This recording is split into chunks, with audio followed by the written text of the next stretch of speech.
Pandian stores நேயர்கள் எல்லாருக்குமே வணக்கம். தான் அப்பாவுக்கு கடைக்கு லேடீஸ் வந்தாலே பிடிக்காது. நீ எதுக்கு ராஜி இப்போ போகிற அப்படின்னு சொல்லிட்டு கதிர் கேட்டாலுமே கதிரையும் சமாதானப்படுத்தி தன்னோட மாமியாரையும் சமாதானப்படுத்திட்டு ராஜி கடைக்கு போகிறாங்க. அங்கே போனதுக்கப்புறமா கொஞ்சம் நேரம் பேசினதுக்கப்புறம், நீ ஏப்பா எங்கள் கடைக்கெலாம் வந்து டைம் வேஸ்ட் பண்ணிகிட்ருக்க, நீ தான் ஏதோ போலீஸ்லாம் ஆகணும்னு சொல்லுவியே, அந்த பரீட்சைக்கு படிக்கலாம்ல அப்படின்னு பாண்டியன் கேட்குறாரு. அப்போது டக்குன்னு ராஜி, நான் ஆகிறது இருக்கட்டும் மாமா, பட் நான் போலீஸ் ஆகிறது தான் உங்களுக்கு பிடிக்காதுல்ல அப்படின்னு சொல்லிடுறா. அது கேட்ட உடனே பாண்டியனோட முகமே மாறிடுது. அடப்போப்பா, அப்படியெல்லாம் ஒன்றும் இல்லை. நீ உங்கள் அம்மா வீட்டில் இருந்தப்பையும் சரி, இவனை நம்பி கல்யாணம் பண்ணிட்டு வந்தப்பையும் சரி, உனக்கு நல்லது தான் நடக்கணும் அப்படின்னு இருக்குது. அவனே உன்னை படிக்க வைக்கிறான், படிக்க சொல்கிறான் அப்படிங்கிறப்ப எனக்கெல்லாம் எந்த பிரச்சனையும் இல்லைப்பா, நீ பாட்டுக்கு போலீஸ்க்கு படிக்கலாம் அப்படின்னு சொல்லிடுறாங்க. இதை கேட்ட ராஜிக்கும் கதிருக்கும் ரொம்பவே சந்தோஷம் ஆயிடுது. இன்ஃபேக்ட் ராஜிக்கு ரொம்ப சந்தோஷம். எந்த அளவுக்கு அப்படின்னா கண்ணே கலங்கிடுது. அப்பா, இனிமேல் கொஞ்சம் கூட திருட்டுத்தனம் பண்ணாமல் பயப்படாமல் நமக்கு பிடிச்ச வேலைக்கு நம்ம நல்லபடியாக படிக்கலாம், வீட்டுக்கு பயந்து பயந்து இங்கேயும் அங்கேயும் போய் ஓடணும் படிக்கணும்னு ஒன்றும் இல்லை அப்படின்ட்டு சந்தோஷப்படுறாங்க. கதிருக்குமே ரொம்ப சந்தோஷம்தான். சரி, அப்புறம் அங்கேருந்து ராஜியும் கதிரும் கிளம்பிடுறாங்க. கிளம்புறப்போ கதிர் வந்துட்டு, பத்தியா எங்கள் அப்பாவை எந்த அளவுக்கு என்னை புகழ்ந்துருக்காரு அப்படின்னு சொல்கிறாங்க. உன்னை ஒன்றும் புகழலை, ஏன் என்னதான் புகழ்ந்தாரு? உன்னோட புருஷனா நான் நீ படிக்கிறது வேலைக்கு போகிறது எல்லாத்துக்குமே உன்னை பத்திரமா பார்த்துக்கிறேன் தானே என்னை புகழ்ந்தாரு. பத்தியா உனக்கு எவ்வளோ நல்ல புருஷன் கிடச்சிருக்கேன் அப்படின்னு சொல்கிறாப்புல. ஆமாம், நீ தான் மெச்சிக்கணும். நல்ல புருஷன் கிடச்சதெல்லாம் இருக்கட்டும், ஆனால் எனக்கு என்ன நல்ல ஒய்ஃபாக கிடச்சிருக்கு அப்படின்னு கதிர் ராஜி வம்பளுக்குறாங்க. ஆமாம், நான் ஒரு நல்ல ஒய்ஃபில் தான், வண்டியை கட்டு அப்படின்னு சொல்லிட்டு ராஜி சலிச்சு சொல்கிறாங்க. அவங்க 2 பேரும் வீட்டுக்கும் வராங்க. வீட்டுக்குள்ளே வந்தோடனே பாண்டியனோட ஒய்ஃப் வந்து அங்கே வெயிட் பண்ணிகிட்ருக்காங்க. ராஜி வீட்டுக்குள்ளே வரும்போதே ரொம்ப மூஞ்சி உம்முன்னு வச்சுட்டு வர மாதிரி வராங்க. ஏண்டி, நான் சொன்னல கடைக்கு போகாத, அவர்கிட்ட திட்டு வாங்கிட்டு வராதுன்னு, இப்போ ஏதாவது என்கிட்ட அழுதுட்டு இருந்த நானும் 4 சாத்து சாத்துவேன், போடி முதல்ல அப்படிங்கிறாங்க. உடனே ராஜி ரொம்ப சத்தம் போட்டு சிரிச்சுட்டு, அத்தை நான் எங்கே கவலையாக வரேன், ரொம்ப சந்தோஷமாக வரேன் அப்படின்னு சொல்லிக்கிறாங்க. என்னடி டக்குன்னு மாறிட்ட, என்னடா இவ ரொம்ப குதிச்சுக்கிட்டு இருக்கா? ஆமாம், அவள் அப்படி குதிக்கிற அளவுக்கு தான் ஒரு விஷயம் நடந்திருக்கு அப்படின்னு கதிர்னு சொல்கிறாப்புல. அப்படியா, என்ன ராஜி சொல்லு அப்படிங்கிறாங்க. உங்களுக்கு ஒன்று தெரியுமா மாமா, நான் போலீஸ் ஆகலான்னு சொல்லிட்டாரு. இனிமேல் நான் திருட்டுத்தனமாக எங்கேயும் போய் ஓடுறதோ படிக்கிறதோ பண்ண வேண்டாம். நான் தைரியமாக வீட்டிலையே சந்தோஷமாக உட்காந்து எப்போயுமே நான் படிச்சுட்டே இருக்கலாம். நான் சூப்பராக படித்து செம்ம மார்க் வாங்கி போலீஸும் ஆயிடுவேன் அப்படின்னு ராஜி சொல்கிறாங்க. ஏய், உண்மையாவாடி சொல்கிற? ஆமாம் அத்தை, உண்மையாக தான். இவரை கேட்டு பாருங்கள். ஆமாம்மா, அப்பா அப்படி தான் சொன்னார். அரசியல் விஷயத்தில் ரொம்பவே வருத்தமாக இருக்கார். ராஜிக்கு அவள் பிறந்த வீடும் சரி புகுந்த வீடும் சரி, அவளோட ஆசையை உணர்ந்து நடக்கிற ஒரு நல்ல புருஷனாக நானும் இருக்கேன் அப்படின்லாம் சொல்லி கொஞ்சம் அரசிக்காக வருத்தமும் பட்டு இவளுக்காக அந்த வேலையும் ஓகே பண்ணிட்டாருமா அப்படின்னு சொன்னேன். டேய், பரவாயில்லடா, உங்கள் அப்பா இந்த அளவுக்கு சிந்திக்கிறாரு. என்னையெல்லாம் மனுஷன் கடை பக்கம் கூட வந்து விட்டதில்லை, ஆனால் மருமக போலீஸே ஆகலாமாம்மா. சரி சரி, உன் நல்ல நேரம் ராஜி, எல்லாம் உனக்கு நல்லபடியாக நடக்குது மனசு போல் அப்படின்னு சொல்லி பேசிகிட்டு இருக்காங்க. அப்போ மீனா ஆஃபீஸ்லேருந்து வீட்டுக்குள்ளே உள்ளே வராங்க. என்ன, நான் இல்லாமல் அப்படியே ஒரு மாநாடு நடக்குது?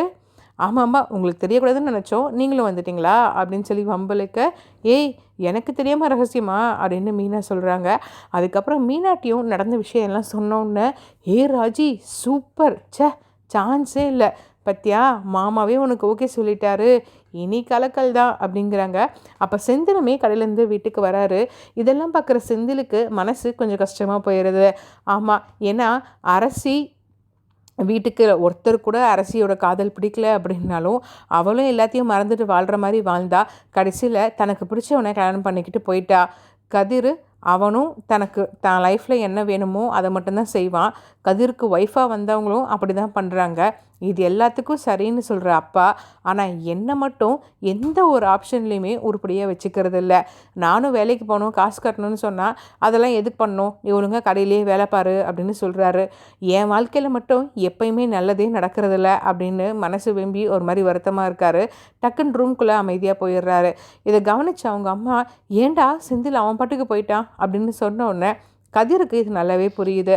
ஆமாம்மா, அப்பா அண்ணன் விஷயத்தில் மட்டும் ஒரு நல்ல முடிவை எடுக்கவே மாட்டேங்கிறாங்க.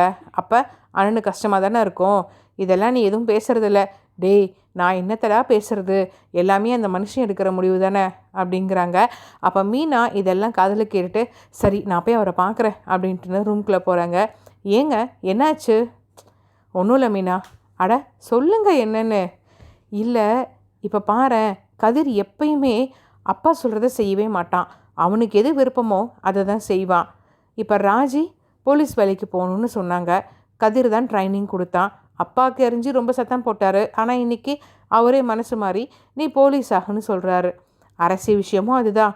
அரசி கல்யாணத்துக்காக மட்டும் எத்தனை லட்சம் செலவு, எவ்வளோ பர்ச்சேஸு, ஒன்றுமே இல்லையே, அத்தனையும் வீணாக போச்சு அம்புட்டு காசும். ஆனால் நான் என் கவர்மெண்ட் வேலைக்காக கொஞ்சம் காசு கேட்டப்ப எவ்வளோ கணக்கு பேசினார் அப்பா. ஏன் நேரம் எனக்கு தான் ராசியே இல்லை அப்படின்னு சொல்லி வருத்தப்படுறாங்க. ஏங்க நீங்கள் பொறாமப்படுறீங்கங்க. உங்கள் கூட பிறந்தவங்கள பார்த்தே அவங்களுக்குலாம் நடக்குது, எனக்கு நடக்கலையேன்னு பொறாமப்படுறீங்க. என்ன மீனா, நீயும் பொறாம அது இதுன்னு பேசுகிற? அப்போ என் நிலமை உனக்கு புரியவே இல்லைல்ல? இல்லைங்க, எனக்கு உங்கள் நிலமை நல்லாவே புரியுது. நீங்கள் இன்னும் ஒரு முறை படித்து நல்லபடியாக பரீட்சை எழுதுங்க, எல்லாமே நல்லா நடக்கும். அப்படி இல்லை அப்படின்னாலும் அடுத்து உங்களுக்கு என்ன பிஸ்னஸ் பிடிக்குதோ அதை நம்ம செஞ்சுக்கலாம். நீங்கள் ஏன் வருத்தப்பட்டுட்ருக்கீங்க? என்ன இது சமாதானமா? நான் வேற ஒரு பிளானில் இருக்கேன். அப்படியா? என்ன பிளானு? அப்பா பேங்க்கில் போட சொல்லி கொஞ்சம் காசு கொடுத்துருக்காரு. அதுக்கு அந்த காசை எடுத்து நான் கொண்டு போய் உங்கள் அப்பாட்ட வேலையை கொடுத்துர்லான் இருக்கேன். ஏங்க நீங்கள் தேவையில்லாத வேலை பார்க்குறீங்க. நான் மனுஷியாகவே இருக்க மாட்டேன், உங்கள் கூட முகம் கொடுத்து கூட பேச மாட்டேன். இது ரொம்ப பெரிய தப்பு. நீங்கள் இந்த வேலையை செய்ய மாட்டீங்கன்னு நான் நம்புகிறேன். இதுக்கு மேலே நான் இதை பற்றி பேச விரும்பலை, நீங்கள் அமைதியாக விடுங்க அப்படின்னு சொல்லிடுறாங்க. அங்கேருந்து செந்திலும் கிளம்பிடுறாப்புல, மீனாவும் கிளம்பிடுறாப்புல. மீனா வெளியே வர சமயத்தில் சுகன்யா யார்கிட்டையோ ஃபோன் பேசுகிற மாதிரி அவங்களுக்கு கேட்குது. அப்போ தான் பார்த்தா ஃபோன் பேசலை, சித்தப்பாட்ட தான் பேசிகிட்டு இருக்காங்க. சரி, இவங்க என்ன அடுத்து பிளான் பண்ணுறாங்கன்னு யோசிக்கணும் அப்படிங்கிறதுக்காக மீனா நின்று ஒத்து கேட்குறாங்க. அப்போ தான் எதிர்த்த வீட்டில் லட்சக்கணக்கில் பணம் அங்கே டேபிள் மேலே வச்சுருந்ததை பற்றி அவங்க ஹஸ்பண்ட்டை ரொம்ப பெருமையாக பேசி, நீ எல்லாம் எதுக்கும் லாக்கியில் ஒரு ஓட்டையாண்டி கடையில் வேலை பார்த்துக்கிட்டு இருக்க அப்படின்ட்டுன்னு சித்தப்பாவாக மட்டன் தட்டிகிட்டு இருக்காங்க. இதை கேட்ட மீனாவுக்கு இவ்வளோ அமௌண்ட்டை வீட்டில் கேஷுவலாக வச்சுருக்காங்கன்னா இவங்கெல்லாம் என்ன நல்லதாவா சம்பாரிச்சிருக்க போகிறாங்க? கண்டிப்பாக பிளாக் மணியாக தான் இருக்கும்னு நம்பினவங்க டக்குன்னு அங்கேருந்து நம்ம இன்கம் டேக்ஸ் டிபார்ட்மெண்ட்க்கு ஃபோன் பண்ணி இந்த தகவலை சொல்லிடுறாங்க. தகவல் கேட்டவங்களும் உண்மையான்னு 3 முறை கேட்குறாங்க. ஆமாம் உண்மைதான், ஆனால் நான் தான் விஷயத்த சொன்னேன்னு வெளியே தெரிஞ்சிடக்கூடாது அப்படின்னு சொல்கிறாங்க. அதெல்லாம் கான்ஃபிடென்ஷியலாக வச்சுருப்போம் மேடம் அப்படின்னு சொல்லிட்டு அங்கே ஃபோனை கட் பண்ணிடுறாங்க. கொஞ்சம் நேரத்துலேயே எதிர்த்து வீட்டில் விஜிலன்ஸ் டிபார்ட்மெண்ட்லேருந்து வந்து ரைடுக்கு வராங்க. அம்புட்டு பணத்தையும் அள்ளிட்டு போயிடுறாங்க. இது பெரிய பரபரப்பாகுது, லோக்கல் நியூஸில் வருது. எல்லாருமே கொஞ்சம் கேட்டு ஷாக் ஆகிட்டு இருக்காங்க. அப்போ பாண்டியனும் நைட்டு கடையிலேருந்து வந்தோடனே, எப்பா எதிர்த்து வீட்டு கடை லட்சணத்தை பார்த்தியா? அத்தனை லட்சமாமா, எவ்வளவோ பிளாக் மணின்னு சொல்கிறாங்க அப்படின்லாம் சொல்லி எல்லோரும் ஷாக் ஆகுறாங்க. அந்த வீட்டுக்கு இதெல்லாம் தேவைதான், நம்மளை எந்த அளவுக்கு இன்சல்ட் பண்ணி மட்டம் தட்டி பேசியிருப்பாங்க அப்படின்னு பேசிட்டு எல்லாம் படுக்க போயிடுறாங்க. அடுத்த நாள் அவங்கவுங்க வேலையை பார்த்துட்டு எந்திரிச்சிட்டு அவங்க பாட்டுக்கு வேலை பார்த்துட்ருக்காங்க. இந்த பக்கம் அரசி சாம்பார் கொட்டின விஷயம் வீட்டில் பெரிய பேச்சு பொருளாகுது. ஒரு வழியாக சமாளிச்சுட்டு அனுப்பிட்டேன்னு நினச்சாலும் குமார்கிட்ட மட்டும் எல்லாருமே அது எப்பட்றா தலை மேலே அவ்வளோ சாம்பார் கொட்டுற அளவுக்கு நினடா பண்ணேன்னு கேட்குறாங்க. குமார் செம்ம கடுப்பில் இருக்கார். வழக்கம் போல் குமாரோட அப்பா, டேய் நீ எல்லாம் நான் பெத்த பிள்ளை தானா, எதாண்டா நீ உருப்படியாக செய்வ அப்படின்னு திட்டிட்டு போயிடுறாரு. அரசியை எந்த வகையில் இப்போ பழிவாங்கலாம் அப்படின்னு சொல்லி குமார் தீவிரமாக யோசிச்சுட்ருக்காப்புல. ஆனால் அதுக்குள்ளே தன்னோட வீட்டில் இப்படி மொத்தமாக காசெல்லாம் இன்கம் டேக்ஸில் மாட்டி இது இவ்வளோ பெரிய பிரச்சனையாகி பெரிய அவமானமாக வரும்னு குமார் நினைக்கல. இது எல்லாத்துக்கும் சேர்த்து வச்சு அரசியை நல்லா பழிவாங்கணும் அப்படின்னு முடிவு பண்ணிகிட்ருக்காரு. அடுத்த நாள் சாயந்தரம் பாண்டியன் ஆஃபீஸ்லேருந்து வரும்போதே இவங்க எல்லாரும் உட்காந்துருக்காங்க. அப்புறம் அவரும் வந்து உட்கார்றாரு. எல்லோரும் எந்திரிச்சு போகிறப்ப இருங்கப்பா அப்படின்னு சொல்லிட்டு, ஏப்பா மீனா விஷயம் தெரியுமா அப்படிங்கிறாங்க. என்னம்மாம்மா சொல்லுங்கள் அப்படிங்கிறப்ப, இல்லைப்பா இந்த எதிர்த்து வீட்டில் ரைடு வந்துச்சுல்ல, அதில் அவங்க பிளாக் மணின்னு சொன்னது எல்லாம் சரியாக கணக்கு காமிச்சு இவ்வளோ டேக்ஸ்லாம் கட்டியிருக்கோம், இது அவ்வளோதான் சரியாக போச்சு அப்படின்னு சொல்லியிருக்காங்க. ஆனால் டிபார்ட்மெண்ட்டில் எதையும் ஒத்துக்கலை, மொத்தமாக அவ்வளோ பெரிய ஃபைனை போட்டிருக்காங்களாம் அப்படின்னு சொல்லிட்டு சிரிக்கிறாரு. என்னம்மாமா அதுக்காக சந்தோஷப்படுறீங்களா என்ன அப்படின்னு மீனா கேட்டவுடனே, சாச்சா அதுக்காக சந்தோஷம் இல்லைப்பா, ஆனால் வெறும் 10க்கு 10 கடை, இதெல்லாம் மண்ணு வீடு, நான் கையால் ஆகாதவனை எவ்வளோ என்னை பேசியிருப்பாங்க. ஆனால் என் கடையில் எனக்கு என்ன வருமானம் வருதோ அதுக்கு நான் எவ்வளோ அரசாங்கத்துக்கு கொடுக்கணுமோ அதை சரிவர ஒவ்வொரு வருஷமும் சரியாக கட்டி பில் எடுத்து வச்சுருக்கேன். எவனும் நம்மளை ஒரு வார்த்தை சொல்ல முடியாதுப்பா. வீட்டு வரியிலேருந்து அத்தனையும் அந்தந்த டயத்துக்கு கரெக்டாக கட்டி வச்சுருக்கான் இந்த பாண்டியன். தெரியுமா அப்படின்னு சொல்லிட்டு மீனாட்டா ரொம்ப பெருமை பொங்க சொல்கிறாரு. ஆமாம் மாமா, உங்கள் குணம் எங்களுக்கு தெரியாதா? நீங்கள் மட்டும் இல்லை, உங்கள் பசங்களையுமே நீங்கள் அப்படி தான் வளர்த்து வச்சுருக்கீங்க. அதுதானே இந்த வீட்டோட பெரிய பலமே அப்படின்னு சொல்லிட்டு மீனா சொல்லி முடிக்கிறா. அப்போ செந்திலுக்கு ரொம்ப குறுகுறுன்னு ஆயிடுது. அந்த இடத்துல இருந்து டக்குன்னு அப்படியே ரூம்குள்ளே போயிடுறாரு. இதை மீனா நல்லாவே கவனிச்சிட்டாங்க. மீதி எல்லோரும் பேசிகிட்டு இருக்கப்ப அப்படியே மீனாவும் அந்த பக்கமாக போயிட்டு ரூம்குள்ளே போகிறாங்க. அப்போ செந்தில் சரியாக முகம் கொடுத்தே பேசுறதில்ல. நான் இன்றைக்கி நைட்டு மேலே ரூமில் போய் மாடியில் போய் படுத்துக்கிறேன் அப்படின்னு சொல்கிறாப்புல. எதுக்கு? இப்போ சித்தப்பா கூட அவங்க வந்து படுக்க மாட்டாங்களே, அப்புறம் நீங்கள் எதுக்கு போகிறீங்க அப்படின்னு சொல்லி கேட்டால், இல்லை நான் அங்கேயே போகிறேன் அப்படின்னு சொல்லி சொல்கிறாப்புல. ஏன் அப்படின்னா, செந்தில் அவங்க அப்பா பேங்க்கில் போட சொல்லி கொடுத்த காசை கொண்டு போய் பேங்க்கில் கொடுக்கவே இல்லை. ஆமாங்க, அவர் மீனாவோட அப்பா, அதாவது தன்னோட மாமனார்கிட்ட கொண்டு போய் கவர்மெண்ட் ஜாபுக்காக கேட்ட அந்த தொகையாக அதை கொடுத்துட்டாரு. இப்போ வீட்டில் என்ன பண்ணுறது அப்படின்னு அவருக்கு தெரியல. பிரச்சனை வந்தால் சமாளிச்சிக்கலான்னு தைரியமாக இருக்க மனுஷனுக்கு மீனா முகத்தை பார்க்க மட்டும் தைரியமே இல்லை.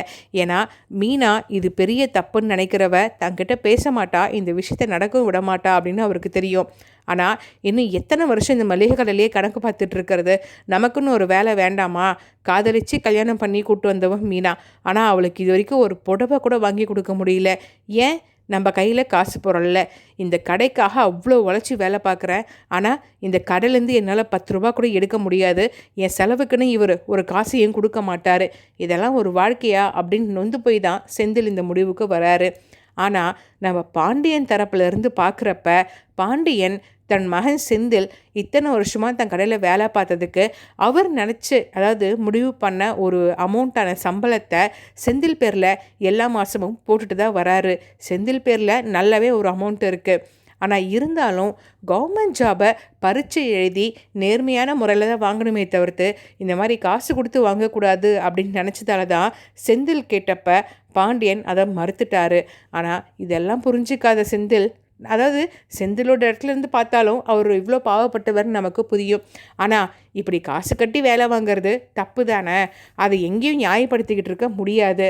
ஆனால் மீனா கரெக்டாக கெஸ் பண்ணிடுறாங்க. கொஞ்சம் நில்லுங்க, நீங்கள் பேங்க்கில் கொண்டு போய் பணத்தை போட்டிங்களா அப்படின்னு சொல்லி கேட்குறாங்க. என்ன போட்டேன், என்னை பார்த்து சொல்லுங்கள் அப்படின்னு மீனா ரொம்ப கோவப்படுறாங்க. அப்போ மீனா முகத்தை பார்த்த செந்திலுக்கு அதுக்கு மேலே பொய் சொல்கிறதுக்கு திராணியே இல்லை. ஆமாம், நான் கொண்டு போய் உங்கள் அப்பாட்ட தான் கொடுத்துட்டேன், எனக்கு அந்த கவர்மெண்ட் ஜாபு வேணும் அப்படின்னு சொல்லி செந்தில் முறைச்சிட்டு நிற்கிறாரு. மீனா ரொம்பவே அதிர்ச்சி ஆயிடுறாங்க. வெளியே உங்கள் அப்பா பேசுனதை கேட்டுட்டு தானே இருந்தீங்க?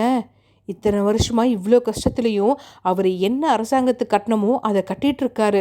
அவருக்கு பிறந்துட்டு நீங்கள் இப்படி பண்ணியிருக்கீங்களே, இது எவ்வளோ பெரிய பிரச்சனையாகும். ஏங்க உங்களுக்கு புரிய மாட்டேங்குது? அட சுமாரு மீனா, எல்லாரும் மாட்டிக்கிட்டேவா இருக்காங்க? அவங்களே அத்தனை லட்சம் ஊழல் பண்ணிட்டு இப்போ நாளைக்கு என்ன தூக்கில் மாட்டி செத்துருவாங்களா? அவங்கவுங்க வாழ்ந்துட்டு தான் இருப்பாங்க. இன்னும் எனக்கு எத்தனை வருஷம் இருக்குதுன்னு நினைக்கிறேன். ஏன்னா நமக்கு வயசாகிட்டே போல். ஏங்க, நான் சம்பாதிக்கிற காசு நம்ம காசு தானே, நீங்கள் ஏங்க இப்படி பிரித்து பார்க்குறீங்க? அதெல்லாம் சொல்கிறதுக்கு நல்லா இருக்கும் மீனா, ஆனால் எனக்குன்னு ஒரு சாட்டிஸ்ஃபேக்ஷன் இருக்குல்ல. நான் எத்தனை வருஷம் அது நிம்மதியாக தூங்கி, எனக்கு இந்த நிலமை மாறணும், எனக்கு கவர்மெண்ட் ஜாபு வேணும். மாமா எனக்கு ரொம்ப தைரியம் கொடுத்து அனுப்பியிருக்காரு. அடுத்த மாதம் நான் அரசாங்க வேலையில் சேர்ந்துருவேன்னு சொல்லியிருக்காரு. எனக்கு அதுதான் முக்கியம். சரி, இப்போ எங்கள் வீட்டில் எல்லாருக்கும் தெரிஞ்சிருச்சுன்னா என்ன சொல்வீங்க? என்ன சொல்வீங்க? இத்தனை வருஷம் இந்த கடையில் வேலை பார்த்துருக்கல, அதுக்கான காசுன்னு எடுத்து சொல்லிடுவேன் நான். இப்போ என்னை வீட்டை விட்டு அனுப்பிடுவாங்களா? அதையும் ரொம்ப சந்தோஷமாகவே ஏற்றுக்குவேன். இந்த வீட்டிலேருந்து எப்படா கிளம்பலான்னு தான் பார்த்துக்கிட்டு இருக்கேன் அப்படின்னு சொல்லிட்டு அந்த ரூம்லேருந்து வெடுக்குன்னு செந்தில் வெளியே போயிடுறாரு. இதெல்லாம் கேட்ட மீனாவுக்கு தான் ரொம்பவே அதிர்ச்சியாக இருக்குது. அட பாவமே, இந்த மனுஷன் நீ இப்படி பண்ணிட்டாரு. இதை சட்டனை இப்போ போய் வெளியே சொன்னாலும் பாண்டிய மாமாவுக்கு மனசே ரொம்ப ஒடிஞ்சு போயிடுவார். இன்ஃபேக்ட் அத்தை கூட. இன்னொன்று, இவரை பற்றின இமேஜ் வீட்டில் ரொம்ப டவுன் ஆயிரும். நாளைக்கு இவரே திரும்ப வேறு ஏதாவது பிரச்சனை இல்லை அப்படின்னாலும் எல்லாரும் இவரை வேறு மாதிரி பார்ப்பாங்களே, ஏன் இவர் இப்படி ஒரு தப்பு பண்ணிட்டாரு, இதை இப்போ எப்படி சமாளிக்கிறதுன்னு ஒன்றும் புரியலையேன்னு மீனா தடுமாறி நிற்கிறாங்க. எதிர்த்து வீட்டில் திரும்பவும் போலீஸ் ரைடு வர்றது போகிறது அப்படிங்கிற மாதிரி தான் நடந்துக்கிட்டே இருக்குது. அன்னைக்கு காலையில் அவங்க வீட்டிலேருந்து குமரவேலு, சக்திவேலு எல்லாருமே வெளியே கிளம்பி வந்துட்டுருக்காங்க. ஆல்ரெடி ஊர் பூரா அவங்க இந்த மாதிரி ஊழல் பண்ணுறாங்க அப்படிங்கிறது தெரிஞ்சு அரசல் புரசலாக கொஞ்சம் அசிங்கப்பட்டு போய் தான் இருந்தாங்க. அன்றைக்கி காலையில் ஸ்டேஷனில் வந்து கையெழுத்து போடணும் அப்படிங்கிற காரணத்துக்காக 2 பேரும் வீட்டில் இருந்து ஸ்டேஷனுக்கு கிளம்பலாம் அப்படிங்கிறப்ப மீனா வேணும்னே தான் வெளியே நிற்கிறாங்க. தொண்டையை கணைச்சி விட்டு கவனத்தை தன் பக்கம் திருப்பி, ஐயோ ஐயோ இதையெல்லாம் நான் எங்கன்னு போய் சொல்ல, நேர்மை நியாயம் இதெல்லாம் துளி கூட இல்லாத குடும்பம், கொஞ்சம் கூட மானரோஷமும் இல்லை, என்னத்த பண்ணுறது, இப்போ பார்த்தாலும் அடுத்தவங்களை ஏமாற்றணும், வயிற்றுச்சல் குட்டிக்கணும், இதே தான் குறியாக வச்சுருக்காங்க அப்படின்னு சொல்லி பேசுகிற பொண்ணை 2 பேத்துக்கும் செம்மையாக கடுப்பாயிருது. ஏய் வார்த்தையை அளந்து பேசு, வயசு கூட மரியாதை கொடுக்க மாட்டியா, இஷ்டத்துக்கு பேசிகிட்டு இருக்க அப்படின்லாம் பேசுகிறாங்க. நான் என்ன உங்களை பற்றியா பேசினேன், நான் பொதுவாக பேசிகிட்ருக்கேன். அதான் பக்கத்து ஊருக்காரில் ஒரு பெரிய பணக்கார குடும்பம் மொத்தமாக ஒரு 100 குடும்பத்தை ஏமாற்றிட்டாங்கன்னு கேஸ் வந்துச்சே, அதை பற்றி பேசிகிட்டு இருந்தேன். ஏன் உங்களுக்கு உங்களை பற்றி பேச நடப்பு வந்துருச்சோ? சரி சரி, அவங்கவுங்க நடந்துக்கிற மாதிரி தானே பேச்சு கைகை எல்லாமே புரிஞ்சுக்கப்படும். அப்போ நீங்கள் சரியாக தான் புரிஞ்சுக்கிட்டீங்களோ அப்படின்னு மீனா ரொம்ப நக்கலாக கேட்க, அவங்க 2 பேத்துக்கும் செம்ம கடுப்பாயிருது. முறைச்சிக்கிட்டே திரும்பவும் எதிர்த்து பேச வர்றப்ப முத்துவேல் தான், டேய் அமைதியா வா, நமக்கும் நேரம் வரும், எல்லாம் அப்போ பார்த்துக்கலாம் அப்படின்னு சொல்லிட்டு முடிக்கிறாப்புல. இதை பார்த்த பாண்டியனுமே உள்ளேருந்து, அடப்போப்பா இவங்களுக்கெல்லாம் புத்தி வராது, நீ என்னதான் சொல்லி காமிச்சாலும், சரி சரி நீ ஆஃபீஸ் கிளம்புப்பா, நானும் கடைக்கு போகிறேன் அப்படின்ட்டுன்னு கிளம்பிடுறாங்க. இந்த எபிசோட் உங்களுக்கு பிடிச்சிருந்தா மறக்காமல் சேனலை சப்ஸ்கிரைப் பண்ணிவிட்டு லைக் பண்ணி ஷேர் பண்ணிடுங்க.